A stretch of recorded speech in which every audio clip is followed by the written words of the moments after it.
非常高兴进去你们家里，就是今天嘛，今天的教导就是第4个教导，我把荣耀归给天父耶和华，我今日想问天父耶和华好，和耶和华说，我宣布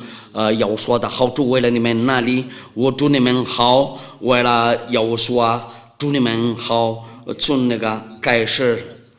我再说一遍，大家好，我就是耶和华的大使艾利亚，进去你们家里，就今天晚上，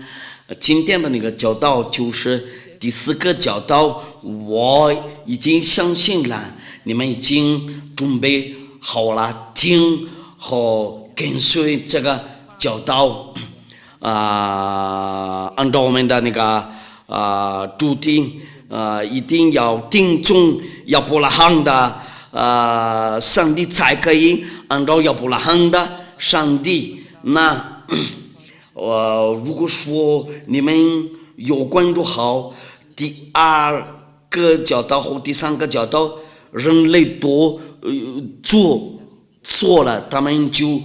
搞了假神的名字，那结果呢，人多犯罪了，他们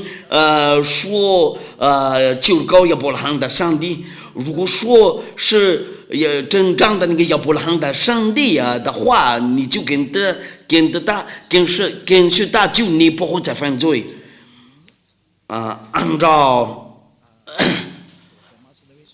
按照那个上文字，一跟随亚伯拉罕的上帝，就没有人会再犯罪，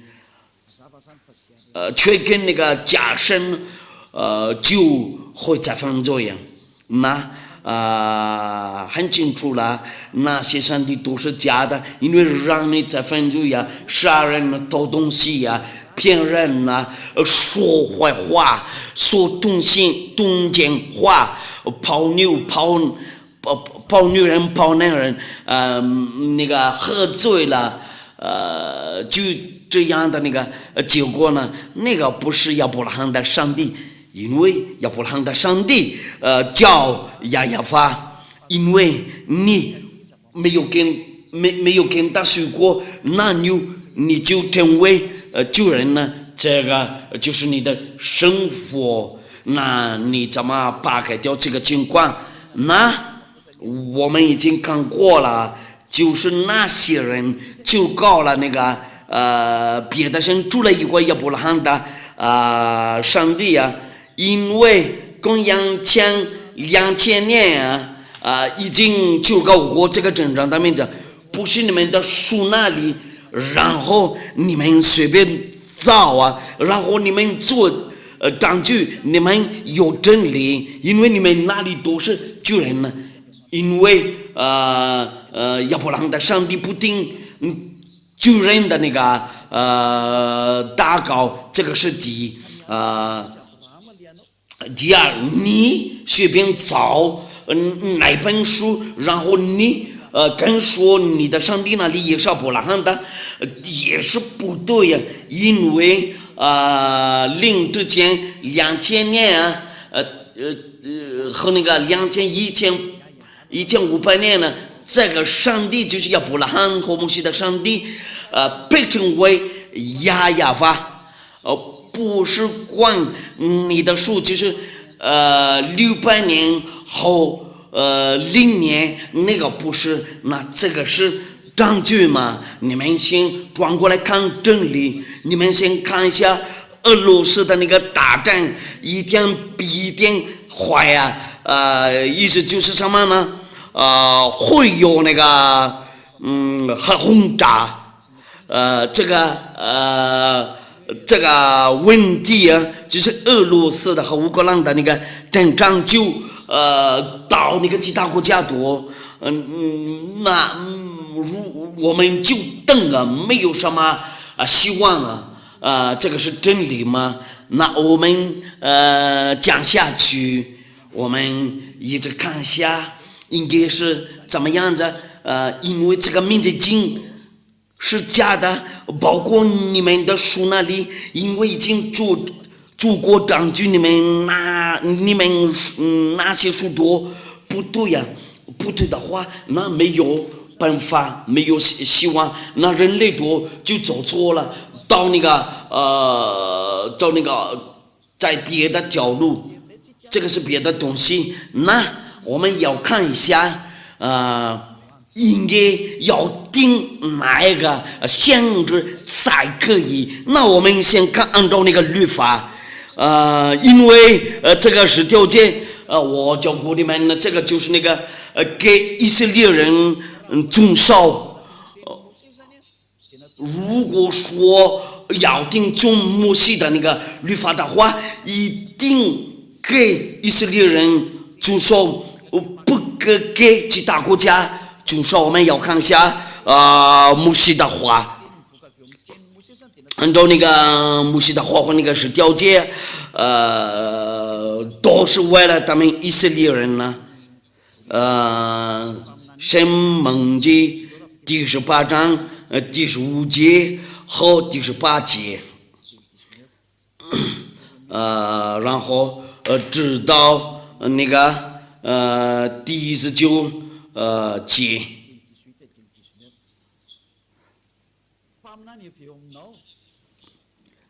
要放你的神，要尊你们的兄弟，中间给你兴起一位先知，像我，你们要听从他。那上帝的话在这里说什么样的那个先知一定从那个以色列的中间，就是摩西的那个弟兄，这个一定是以色列人呢。我教过你们呢，这个摩西的律法和那个十条诫赐给以色列人遵守，这个就是我们强调话在那个18节呢，我必在他们弟兄中间给他们兴起一位先知，乡民，我要将当说的话传给他，那有将当说的话传给他，他要将我一切所吩咐的都传给他们呢，都是亚法的命令呢。谁不听他奉我们所吩咐的他说的话，或是奉别神的名说话，那先知就必致死。那亚伯拉罕的上帝会那个降生本领，这个是大卫县的东西。这个是谁呀？因为这个就是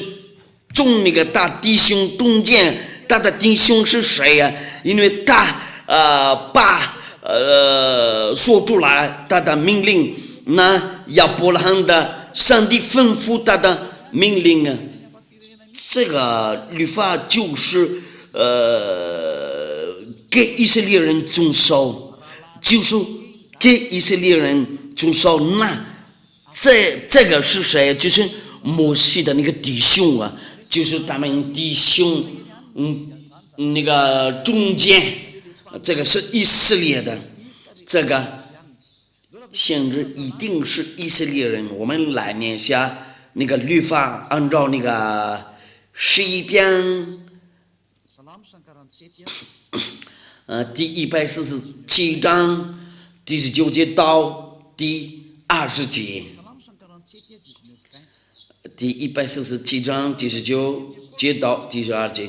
他将他的道指示雅各，将他的律例典章指示以色列，很清楚了吗？这个赐给雅各吧，就是他们以色列人，因为他是以色列人呢。这个就是赐给谁？就是赐给他们以色列人呢。如果说那个申命记说了，我必在他们弟兄中间给他们兴起一位先知，那个第20节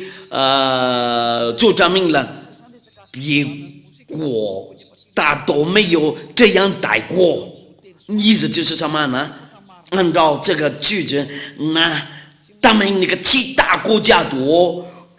不可以等限制，然后自己过来说我也是亚伯拉罕的上帝的那个限制，因为这个亚伯拉罕的上帝说定了不是那样子。然后你进去里面，然后你当以色列的那个限制，哪一个才可以？可以就是跟亚伯拉罕的上帝摩西所吩咐的那个命令是什么？按照他的那个命令就是不赐给其他国家，就是为了你们那里敬重和观众然后别国家他都没有这样待过，将他的律例典章只是。因为你不知道嘛，他们向来没有知道你们要赞美亚法如果是这样子的话，你就违反那个亚伯拉罕的上帝。如果你敢说我就是在亚伯拉罕的上帝中间的限制，然后他不听从这个律法，就他有他错误。我们还继续念律法的那个律法，出埃及记第19章第3节，我们再来作证。这个就是赐给以色列人遵守，就是那个10条诫，或者那个摩西的律法。伊斯兰穆斯林说以上，摩西。出埃及记第19章第3节到第5节，摩西到神那里，亚法从山上呼唤他说：“你要这样告诉雅各家小玉以色列人说，大家将要话，这个就是给以色列人遵守。我向埃及人所行的事，你们都看见了，且看见我如鹰将你们背在翅膀上带来归我。如今你们若是再听从我的话，遵守我的约，就要在万民中做属我的子民，因为全地都是我的。这个意思就是那个给以色列人遵守，不给其他国家遵守。那这个上文字直接跟我们说，其他国家进去里面就不对呀。有些是限制是你不可以当亚伯拉罕的上帝的限制。亚伯拉罕的上帝通过摩西的话，然后他说定了其他国家不能进去里面，然后不能当他的那个限制。美国、非洲、阿拉伯、中国人呢，澳大利亚人都不能等亚伯拉罕的上帝的限制，除了因为以色列人按照这个亚伯拉罕的上帝的那个律法，那很清楚了嘛？很清楚，不是那个以色列的限制的话就不行，然后你不可以违反。这个，你那里的那个限制是谁呀？你们自己考虑，因为按照律法很清楚了，如果不是那个以色列的限制的话就不对呀。因为亚伯拉罕的上帝说出来这个命令，他吩咐过了嘛，不是以色列的限制的话，就你不对呀，你是罪人呢，你将等亚伯拉罕的上帝的愤怒，那个上文就直接说，我们来看一下，按照那个谢菲尔多拉在多拉的话，出埃及记是什么一定是以色列的先知，那个最后的那个先知是谁呀？最后的先知在以色列那里是耶和华，大叫耶和华，已经有着民人按照以色列的书啊，然后做证据啊，这个是真理，然后把这个改掉了，然后成为耶稣。耶稣，他们穆斯林那里怎么他们说以撒不是以撒，但是亚和书啊，他们那个翻译错了，然后他们随便找，所以那个最后的那个先知，叫亚和书啊，所有的人跟随这个最后的先知都不再犯罪呀。因为亚伯拉罕的上帝，赐给他国那个命令，我们要看一下，按照那个以色列的故事，因为大事先知，因为他们以色列人自己决定啊，这个可以当先知，不是那个宗教领袖啊，但是他们那个人民就是以色列人，可以决定，然后你不可以动他，那很清楚，按照耶和华的形式啊，他接受过了他的那个权柄啊，但是最后的那个以色列按照那个以色列的书，我们要看一下他是否限制，谁不知道了，但是限制。就是他们那里不知道以色列的故事，那些人跟随过，大多说了他是先知，他有那个门徒，他的门徒多说定了，但是以为先知一定要听从他，一定要听从那个他们以色列人。有1000个多人跟随过，然后那个以色列的宗教领袖都妒忌，耶和华，然后把他们杀掉了。我们要念一下犹太人的那个上文字，有新约，这个就是耶和华的那个历史，就是新约嘛，这个就是耶和华的书，最后的那个最后的先知的历史，在这个新约上，对，他们以色列人自己确定了，他是一位以色列的先知，然后有许多人跟随过他，看不见的人多，能看见不能找的话可以起来，然后找啦。不可以说话就可以说话，他们有鬼，他会把那个魔鬼刚找掉啊。按照那个犹太人的那个上文字，我们要念一下这个有书是否限制按照那个犹太人的那个书，我们要看一下。我们要看一下，哪一个？马太福音第21章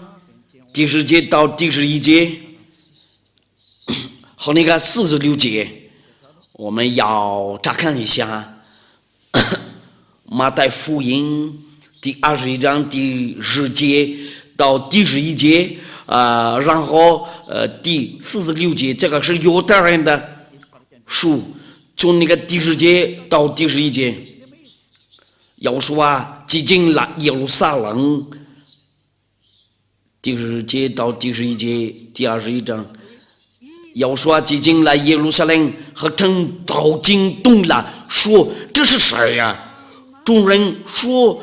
这是加利利拿撒勒的先知耶和华，很清楚了。这个耶和华按照众人说的话，他是先知，因为他们就和城都惊动了嘛，说这是谁呀？众人说这是那意思就是什么呢？那个要听从那个最后的以色列的先知，就是他按照上文字嘛，按照那个犹太的上文字。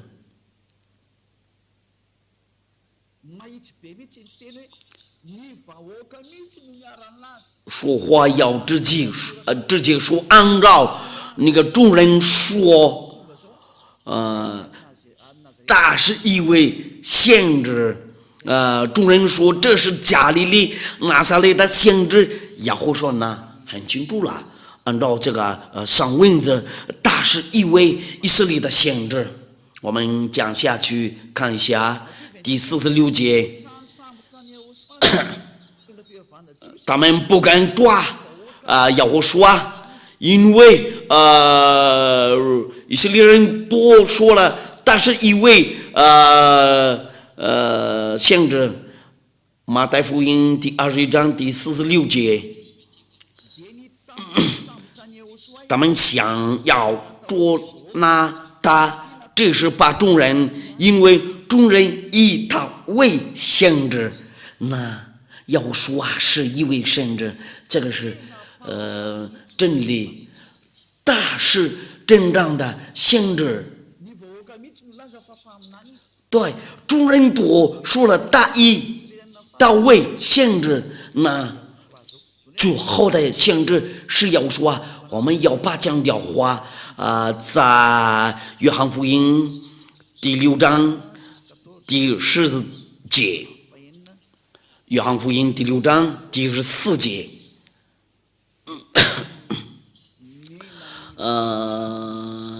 这些都是证明呢，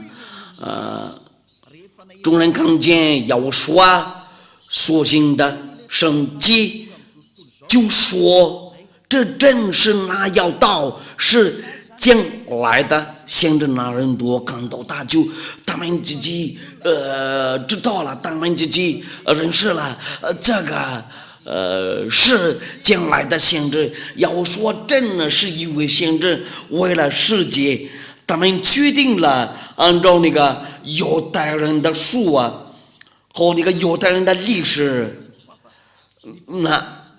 历史上说了，要说是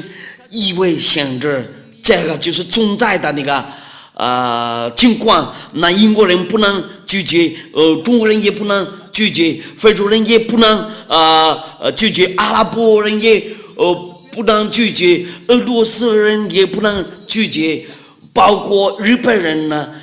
因为这个是以色列人的那个历史嘛，那他们都不可拒绝，因为众人都说定了，但是一位先知就是耶和华。我们看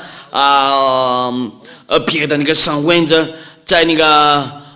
路加福音第24章第19节，路加福音第24章第19节，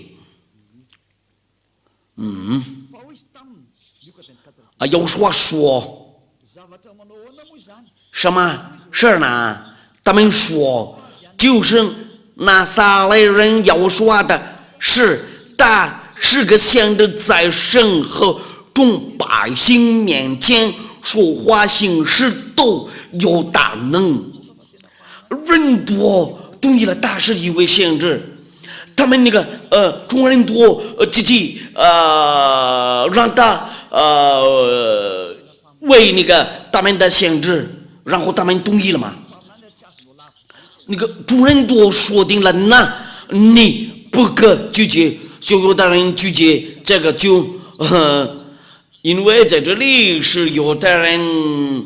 说定了，那你不可拒绝因为一定要听从你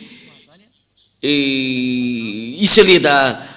先知，在你兄弟中间，所有的人跟随他都不会再犯罪。然后这个耶和华说出来他的命令，按照约翰福音第12章第49节到第50节，这个就是为了你们那里因为众人都说定了，但是以为先知，因为先知代表亚法，为了那个带下来大道。我们看过了那个上门记第18章第15节，我放在他的口，我的命令和在这里也他的命令也赐给他，按照那个约翰福音第12章第49节到第50节，我们来念一下。我们在这里能看到这个就伟大的先知带过来命令，什么样的命令？就是这个是根据约翰福音第12章第49节到第50节，因为我们有凭着自己讲，唯有差我来的父已经给我命令，叫我说什么讲什么，我也知道他的命令就是永生，故此我所讲的话，这是照这父对我所说的。那这个要说就带下来大的那个命令，按照那个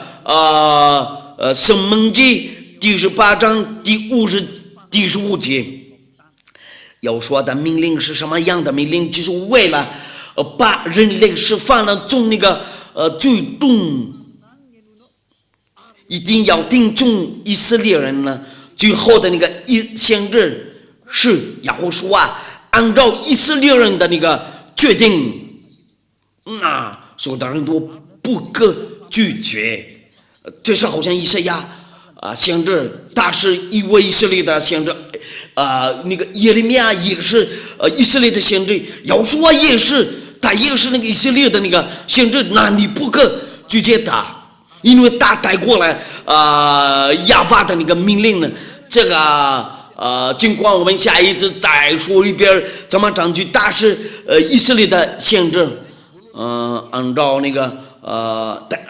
但是按照那个摩西的律法。那在这里我们看一下那个犹太人的意思，他们知道了他是一位先知，要说是一位先知，然后他带过来新约，为了那个世界多，他是新约，这个就是为了他们那个以色列人那里其他国家的还不知道，一定要听从哪一个先知，就是一定要听从最后的以色列的先知，就是这个亚胡书因为他们那个以色列人自己说定了他是一位先知，那你千万不可拒绝，因为以色列人自己说了嘛，很清楚了。那木匠呢？因为我们看过了，有说是最后的先知，那他按照这个先知的事儿，他怎么说了？因为一定从他那里定命令，这个命令就是从他的那个嘴巴出来按照那个启示录，按照那个启示录木匠的那个先知就是谁呀？一样中的灵异，乃是为要说做见证，他会把解脱你的罪，然后你成为不再犯罪。在这个就是为了所有的人都在这个地球上做了一位要说的，但是哎呀，没有人教过这样的那个教导，但是因为哎呀没有教训过你们，做了一位要说按照这个亚伯拉罕的命令所赐给他，按照那个启示录第19章第10节，因为一样中的灵异乃是为要说做见证，这个是新命令呢？为什么是这样子变的？因为他转过去寻找外邦人呢，哪一个人讲到要说就有这个就有要说的那个限制。今天的那个教导比较短，启示录第19章第10节，我就夫妇在大叫前要拜他，他说千万不可，我和你并你那些为要说主见证的弟兄都是做仆人的，你要敬拜神，因为语言中的灵意乃是为要说主见证。那意思就是什么呢？哪个人说出来要说，就是他的限制，就是一定要说做的嘛。因为因为这个灵意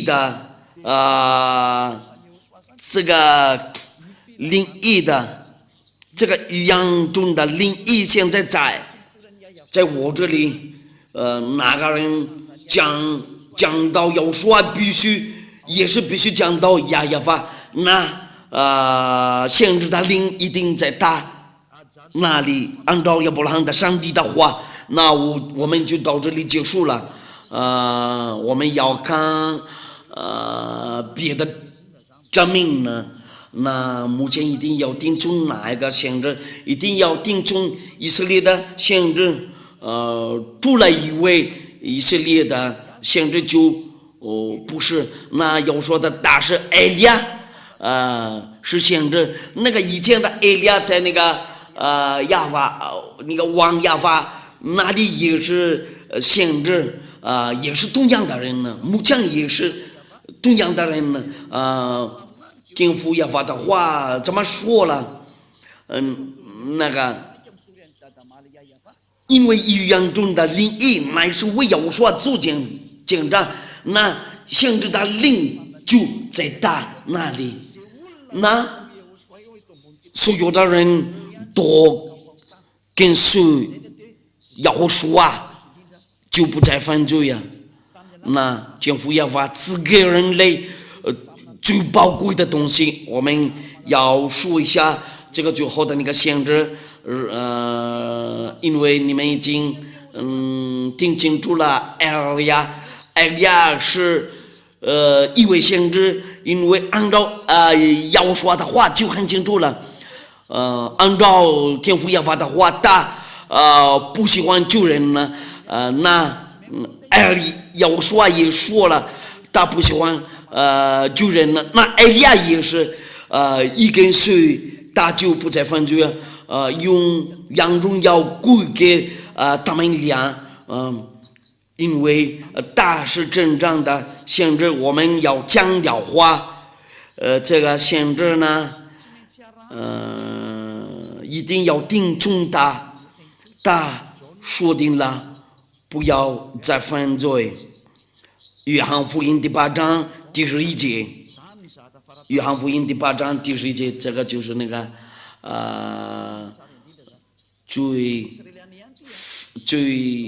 最喜欢的东西，按照天父亚法的原意。他说主没有，要说我也不等你的罪，去吧，从此不要再犯罪了。这个就是要说的宣告一个伟大的那个限制，然后最后的限制，然后埃利亚代表他，除了埃利亚就没有。因为在这里讲到要说，那我们要看一下他是否限制，他是有什么样的那个质量。我们还要看一下约翰福音第5章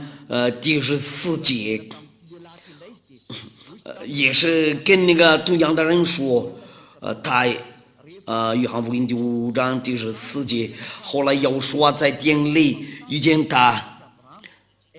这个是真正的上帝，亚伯拉罕的上帝，以色列的海洛海就是他们的上帝，亚伯拉罕的上帝。后来又说在殿里遇见他，对他说：“你已经痊愈了，不要再犯罪，恐怕你遭遇的更加厉害。”那这个以色列的最后的以色列就跟他那个天父一模一样啊，就跟那个天父亚法的那个话合适了。按照以赛亚书第59章第1节到第2节，他们两个人的话真的非常合适。以赛亚书第59章第1节到第2节，亚法的膀臂并非缩短不能长久，耳朵并非发真不能听见。但你们的罪孽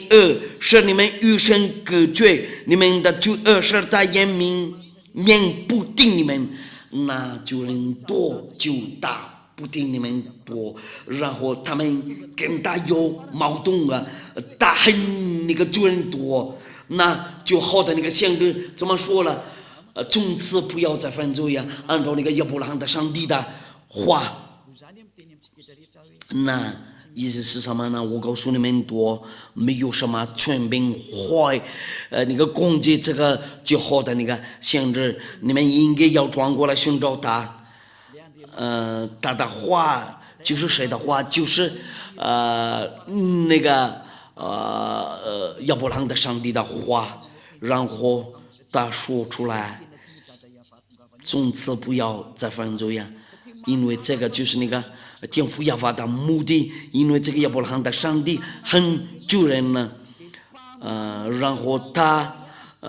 说定了一定要听从以色列的先知，不然不行啊。如果要听从其他的国家的那个先知都是错了，你那里的是错了，就你没有跟随过亚伯拉罕的上帝，那你的地址就错了。那拯救你的目的，那个原因是什么呢？就要因为按照亚伯拉罕的上帝，你还是救人的话，就答不听你的祷告。那我们要听从那个最好的那个先知。我举个例子，那个男人可不可以娶个好几个老婆，许多老婆？按照那个基础的那个真理，亚伯拉罕的上帝不喜欢那些人做那个阴间的，那一定要听从以色列的那个先知。任何以色列人自己说定了，自己决定了，但是因为先知然后他们那个以色列的宗教领袖都杀过了他们呢，就这样，我祝你们好，为了要说保佑你们呢，然后你信仰的话，你信奉的话，你就要寻找艾利亚，因为亚罗的律政要救你，要救赎你。艾利亚找好几个办法为了拯救你，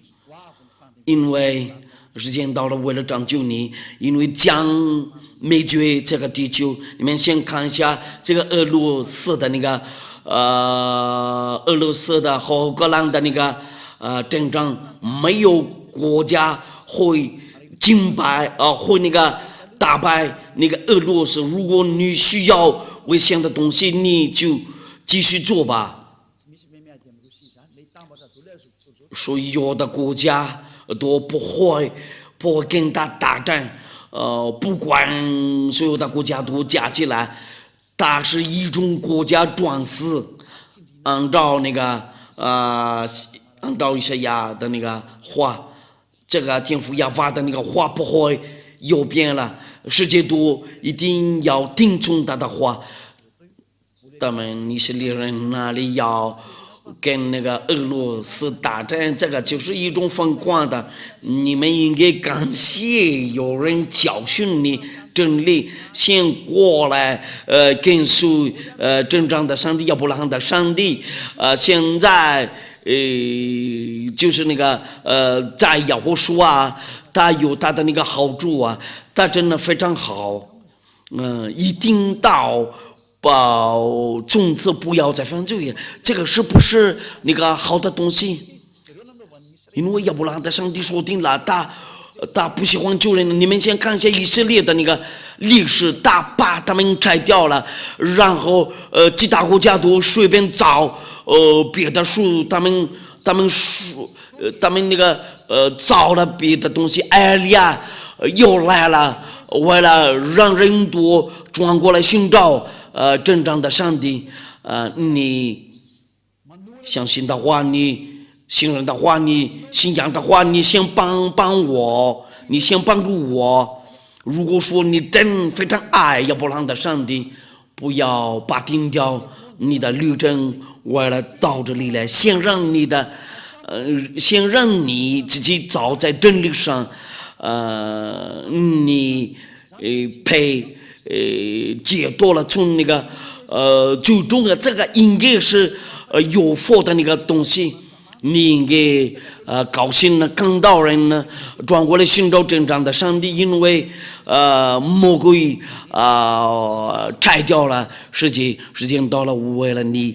转过来寻找真理，一定就紧张了。那个亚伯拉罕的上帝是谁啊？已经就占据过了。人多是救人呢，已经就占据过了。那个最好的那个先知是谁呀？包括摩西啊，摩西也跟随过亚伯拉罕的上帝。那我喊过来，我让你们转过来寻找亚伯拉罕的上帝，就要寻找埃利亚。你将做洗礼才可以。为了你要跟亚伯拉罕的上帝一块儿走，为了你可以跟那个最好的先知一起走啊。那很清楚了，按照那个上文则记住，就是你一定记住，就你要跟亚伯拉罕的上帝一块儿走啊，然后要听从那个最好的先知，按照他的命令，从此不要再犯罪，不然不行啊。按照这个最好的那个先知的话，这个天父亚法是完全。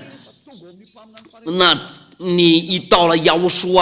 里面的话，即你要完全，我们要念一下这个上文字，人会不会成为完全？马太福音第5章第48节，按照以色列的书，这个就是那个最后的以色列的书，马太福音第5章第48节，所以你们要完全，像你们的天父完全一样，就跟他一模一样嘛。那意思就是什么呢？按照那个耶和华的那个话，就是那个最后的先知，你一定要完全才可以。除了我以为没有人说过这个。这个是真理，一跟随他就成为完全。这是好像埃利亚嘛，不将做坏事，不将动坏事，这是亚伯拉罕的孩子们。跟随亚伯拉罕的上帝和跟随那个最好的先知叫耶和华，就成为完全人呢。这个真呢就是真正的上帝，就是亚伯拉罕的上帝，应该要寻找这个，按照他的话，就一定要完全才可以。如果说没有跟随过亚伯拉罕的上帝，然后要跟随他的那个最好的先知，你一跟随他们就不会再犯罪，因为他不喜欢罪恶。那我就到这里结束了。我祝你们好，为了你们欢迎来到耶和华和天父亚法这里，就是亚伯拉罕的上帝，你们都先转过来寻找最好的那个先知。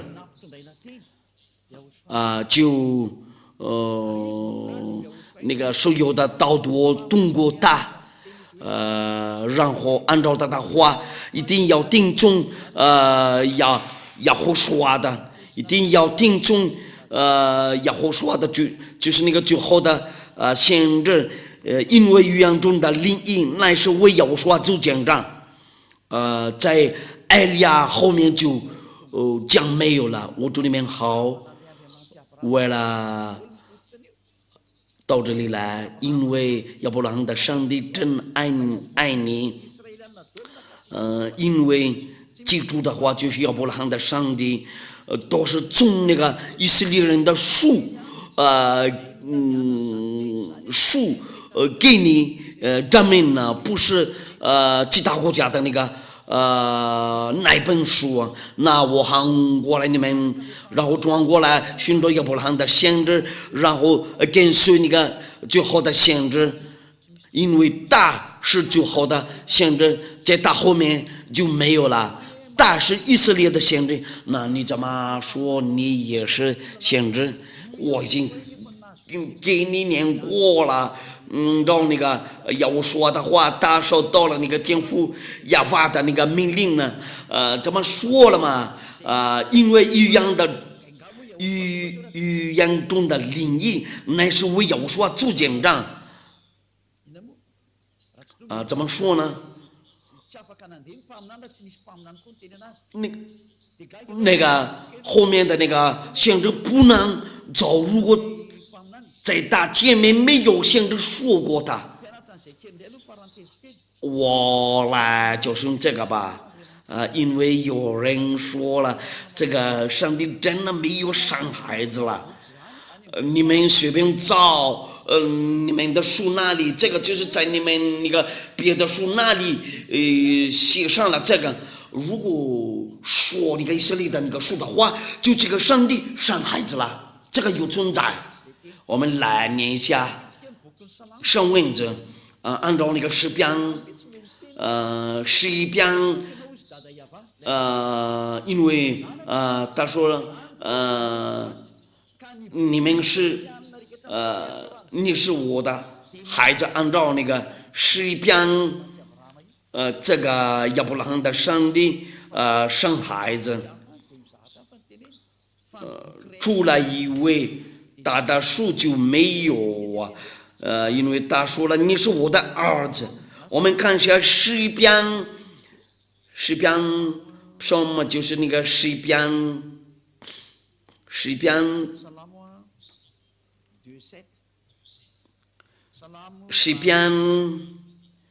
第2章第7节，祷告者说，我要装圣旨。亚法曾对我说：“你是我的儿子，我今日生你。”那亚法生孩子了，按照这个以色列的那个书，那你不可拒绝这个，因为你住在你的地方那里。如果你住在那个犹太的那个地方，这里按照那个犹太人的那个书，就打那个犹太人的那个上帝生孩子了，不是好像女人生孩子一模一样啊。但是就是根据他的那个道，给耶和华生了。如果来说耶和华的话，就是他生了，就是他，那这个就是他的儿子。我们要看一下诗篇第82章第6节，也是诗篇第82章第6节，我曾说你们是神，都是至高者的儿子。神有没有生孩子了？对，有生的，因为有至高者的儿子。然后他说我曾说你们是神，都是至高者的儿子，那你们都不可拒绝这个，因为这个在那个犹太人书上。对，亚伯拉罕的上帝说定了这个。我再说一遍，他不是好像女人生孩子一模一样啊。那先知怎么说了就他这个有说带主有道，道与神同在，道就是神呢。这道带主与神同在，他一说的话说出来的话，那个就是要说，不是好像女人生孩子，那大的办法就是那个岛上生孩子，按照那个约翰福音第1章第1节到第3节，带主有道，道与神同在，道就是神。这道带主与神同在，万物是借着他造的，分别造的，没有一样不是借着他造的。那按照犹太人的书，就是最后的先知，他怎么说了？他就是带主有道，道与神同在，道就是神呢。按照那个犹太人的写法torah，就是他们的书，我们看过了这个章句，他说了这个上帝说了我生孩子了，我再说一遍，他不是好像女人那个生个孩子，带主有道，道与神同在，道就是神呢。那这个道带主与神同在，因为但是亚伯拉罕说出来的话，那个话那个道就是他的儿子，这个就是要说他变成肉然后住在我们中间。我下一次再讲只给你们章句，因为先知自己说定了，他收到了那个命令，从大天父亚法那里下来，按照那个诗篇书按照那个诗篇那个上帝生孩子了。如果你拒绝这个，你就到那个亚伯拉罕的上帝有个矛盾，那一定要跟哪种那个书，一定要跟那个以色列人的书，那只有一个不可随便看那个别的书，因为这个是真理。这个上帝生孩子了，然后那个最后的上帝叫亚胡书他的命令多次给他，他被生了，不是好像女人生孩子，他一说话的话就他生过了他的儿子。这是好像他创造，因为他是创造者，你们应该听明白了，很清楚了。要说是最好的那个先知，按照这个上帝的话，带主有道，道与神同在，道就是神，这道带主与神同在。按照以色列的先知，就是那个最好的先知，你同意的话，按照那个以色列人的那个确定的，就是诗篇说了，我生了你，今日我生你，你是我的儿子。他说定了，从此不要再犯罪，他和他的那个父亲真一样，一根随他的话就不会再犯罪，从最终被释放了。我们从那个犹太的书看了，知道那个要说然后我已经给你们讲句，他是最后的以色列，然后我调整你们的思想那里，上帝真的生孩子了，但是不是好像女人生孩子。他说了，按照那个诗篇呢，今日我生你，你应该不跟他一样这个不对你不可跟他一样因为他是创造者。按照那个犹太人的书犹太人信仰了都从那个罪中被释放了。如果你要看真理，按照亚伯拉罕的上帝，然后你愿意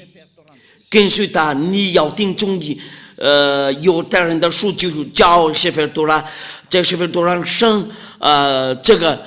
上帝生孩子，那个别的书就说了矛盾啊。对这个以色列的书有反对，今天就到这里结束了。我祝你们好，我的有说保佑你们。你信仰的话，你一定要寻找以利亚，你一定要讲消息系列，你可以跟我联系你可以跟我电话联系。不管是英国人、美国人、日本人，不管是哪国人，你们都可以给我打个电话。我已经信仰了，我求你给我消息里，你先过来在这里的话就2006年了，你们那里随时都可以。艾利亚就出国，如果有人寻找我，你说实话，寻找真正亚伯拉罕的上帝。我祝你们好，为了有所保佑你们，我们先一块儿祷告。非常感谢你天父耶和华为了你的话，因为这是你的爱，这是真正的拯救。以利亚叫寻国里面为了转过来寻找你，我告诉他们过你的真理，你是真正的上帝，除了你以为都是假的，你是亚伯拉罕的上帝。你真为亚法，你不喜欢救人呢，然后你只给你的话通过你最好的那个限制大教要我说不要再犯罪，按照最好的那个限制。非常感谢你天父耶和华，你先做好你的话，为了他们那个听众和观众那里受到了你的好处，我求你为了拯救他们不知道的人那里先救一下世界。除了因为我们那个马达家人呢，他们愿意那个被释放了，你先去拯救他们呢，因为时间到了，为拯救世界，先给他们接受一下你的帮庇，你先那个找来一下你的权柄了，用荣耀归给你天父耶和华。我求你为了帮艾利亚，天父耶和华奉你的名字，我发过去这些话，就是接着要我说，非常感谢你天父耶和华，哈利路亚，阿门。就到这里结束了，下一次见，再见。